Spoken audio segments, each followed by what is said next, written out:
Good morning. We are extremely pleased that you are here. It is good to come together for the purpose of co-creating. Do you agree? Yes. You are knowing what you are wanting? Yes. You are knowing what you are wanting? You are appreciating the contrast of your time and place? Not so much. Sometimes. The less contrast, the more you like it. From your broader non-physical perspective, you see contrast as a wonderful thing. But from your broader non-physical perspective, you did not intend to stand in the midst of abject discomfort. You saw contrast as variety, as choice. You did not see it as agony.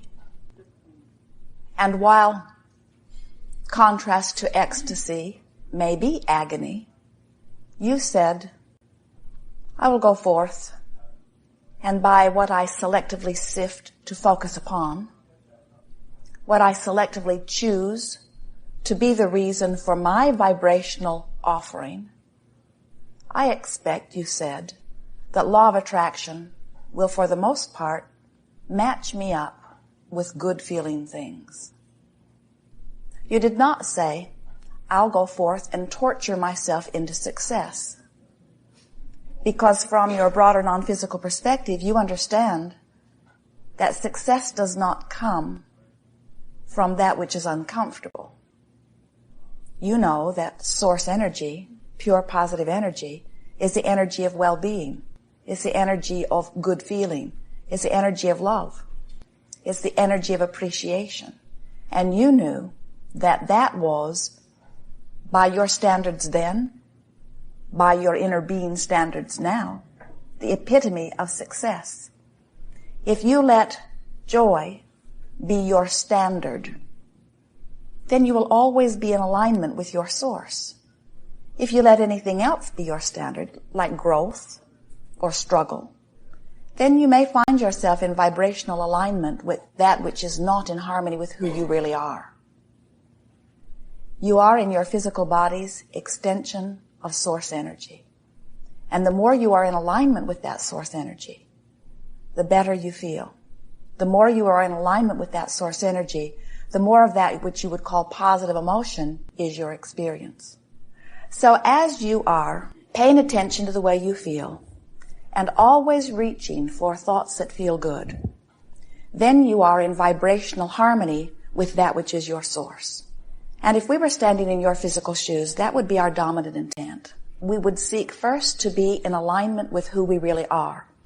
And then we would use our ability to focus in your time-space reality upon those things that evoke from you desire. That part comes easily to you. The contrast that lays before you helps you to easily identify things that you desire. And as you identify those things that you desire, source energy answers the request instantaneously. Sometimes our physical friends do not really believe that because they experience what they would lovingly call a sort of lag time often between their conscious recognition of desire and their conscious receiving of the desire. And we say, yes, there is a buffer of time here in your time-space reality. But what you are experiencing goes far more than because of a buffer of time.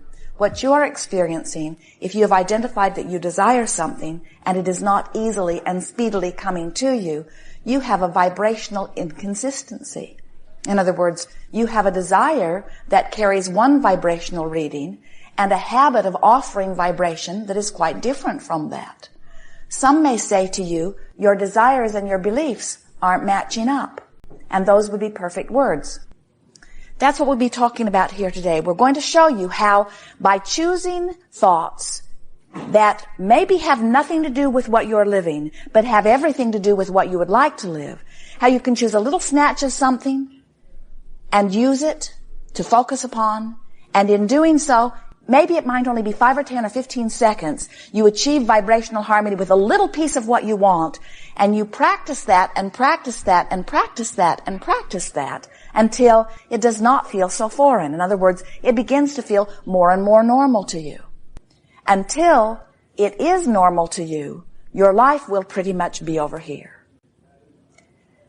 So the willpower that we would encourage you to muster is not about moving physical things around. It's about holding your mindset upon objects of attention that feel pretty good while you're doing it. Jerry wakened from a dream a while back, and he said to Esther, very vivid dream. It just occurred to me, he said, that everything about that dream was my doing, my creation. I put every character in the dream. I gave them their personalities. I gave them the words that they spoke to me. If they were disrespectful to me, I put the words in their mouth. If they were praising of me, I put the words in their mouth. And as we chatted with him about it later, we said, that's exactly right. Just as what you think and feel manifests in your real life experience, what you think and feel manifests in your dreamscape. But the reason that we are wanting to talk about how Jerry and all of you are the creator of your own dream is because we want you to, just for a little while, play with us, humor us, serve yourself in powerful ways by being the creator of your own virtual reality. Now, the way that we think that it would be easiest for you to create your virtual reality process is by seeing yourself sort of like the director of a screenplay or a movie. Which means the first thing that you might want to do is to decide where this is all going to take place. Pick a place. Is it indoors or is it outdoors? Pick a place that is easily pleasing to you at first. Later on, you can pick any place and you can do whatever you want with it. In the beginning, do easy things. So, pick a scene. Is it indoors or outdoors? Is it morning or is it afternoon or is it evening? What does the air feel like? What is the temperature? How are you dressed? Who else is there? What is their mood? What is your mood? Is this a time of celebration? Why are you together? And now exchange just a few words of dialogue. And what you can begin to realize is that with just a little bit of mental exercise, you can go anywhere you choose. You can make it look any way you want it to look. You can make it feel any way you want it to feel. You can bring in anybody that you want to bring in. You can give them the attitude toward you that you want to give them. You can give yourself the attitude toward them that you want to feel. And then you can exchange some happy words and then get out. In other words, get in quick and get out. As we gave this game to a group a while back, Jerry and Esther had a rather long drive the next day, and as Jerry worked on editing or did a little reading or took a little nap while Esther was driving, every opportunity she had, she would say, all right, where is this scene? And she would pick some favorite place. And then she would say, what time of day is it? Sometimes it was morning, sometimes it was afternoon, but it was always a lovely time of day that she chose. When she would think about what the air felt like, sometimes she would give it just a little humidity. Sometimes it would be so dry that it would feel good as it blew across her body. Sometimes it would be 90 degrees with no humidity at all. Sometimes it would be 86 degrees outside and 86 degrees in the water. In other words, she thought of every pleasant combination of temperature and humidity and time of day that she could think of. And then she would bring lovely friends to come and play with her. And they would have all kinds of lovely experiences. She got so good in her virtual reality that she began to resent reality. Just a little bit. Jerry would say, where are we? And Esther would say, don't talk to me now. I need 30 seconds. I just need 30 more seconds. Because the virtual reality was something that she could control everything about. And she began to recognize that she could control the fluctuations in her own vibration just by directing her thought.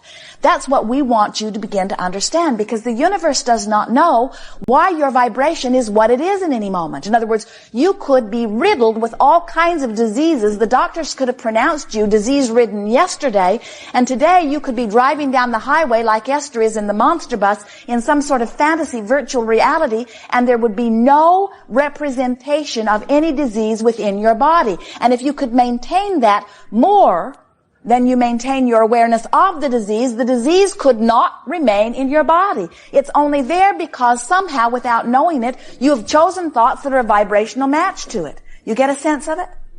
And we want to tell you that every single one of those thoughts that you chose that is a vibrational match to disease, every single one of them does not feel good. It feels like anger, or it feels like frustration, or it feels like resentment, or it feels like blame, or it feels like guilt, or it feels like fear. In other words, those thoughts are not good for you, and you can tell they're not good for you in the same way that touching a hot stove hurts. Negative emotion hurts, doesn't it? So, you worry, well, I'm all full of thoughts. There are so many thoughts within me. I've lived a long life and I've picked up all this stuff along the way. Oh, wouldn't it take a very long time to rid me of all of those negative thoughts? And we say, you don't have to rid yourself of negative thoughts. In fact, you can't. You cannot dig into your past and undo a thought that you thought. But you know what? You don't have to, because only the thoughts that are activated within you at any time have any vibrational pull. Something that you've lived a long time ago that is not active in your vibration, something that you lived yesterday that you're not thinking about right now, does not have any vibrational weight in your point of attraction. None whatsoever. But sometimes what happens is, as you're moving along in your physical day and you're interacting with others, somebody will say something, or you'll hear something, or you'll see something, or you'll smell something that triggers a vibration within you that doesn't feel very good when it's triggered. And that's the time for you to say, oh, my guidance system is working. I can feel that there's something activated within me that's not serving me very well. Because in this activation of this vibration, there's some resistance within me that is now disallowing the well-being that would be there otherwise.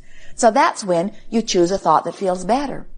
And if you, like Esther, have had the good fortune, or we could say good sense, of having practiced some virtual reality, then it's very easy for you to reach for a thought that feels better. If you haven't been practicing, then when you're in the middle of a negative thought, you sort of don't have anywhere to go. You sort of have to wait till it peters out. Meditation is a very good tool for stopping the rampage of negative thought, because when you meditate, you quiet your mind, and when you quiet your mind, your vibration raises. And when your vibration raises, there's no resistance, and you're in alignment with source energy. But changing the subject, you know how if a baby is unhappy about something, and you distract the baby to something that is more pleasing, it is not so different from that. You're just wanting to distract yourself from uncomfortable, unpleasant, not good feeling thoughts, and reach for thoughts that feel better.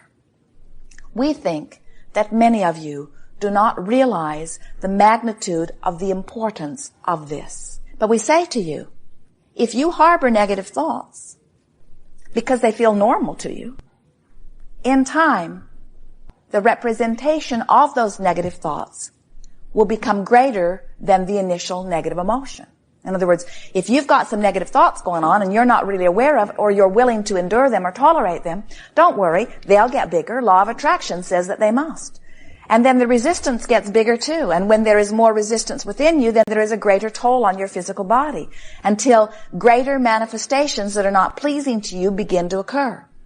We think it is a wonderful thing when you are aware of how you feel and able to shift your thought to something that feels better, because in the early subtle stages, it's much easier to change vibration. It's just that most physical humans are more interested in action than you are interested in vibration.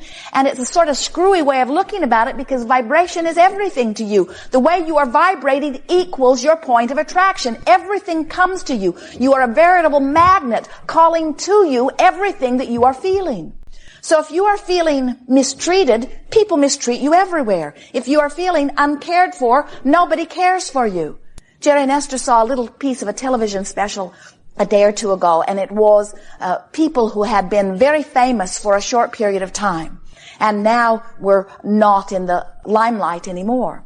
And this man is saying, when you have everything, people want to give you everything. And when you have nothing, people don't want to give you anything. And he was speaking it as if he thought that was backwards and unfair, that it's when you have nothing that people should want to give you something, and when you have everything, then they should not need to. When you feel good, more good comes. When you feel bad, more bad comes. It is law, you see. And so, as we're moving forward together today, it is our desire, if it is yours, to assist you in creating some virtual realities that cause you to vibrate in a way that lets in what you want. Facing reality only brings you more reality. And do not misunderstand. We know that there is much about your reality that is wonderful. And we want you to selectively sift through and focus upon the wonderful parts of your reality.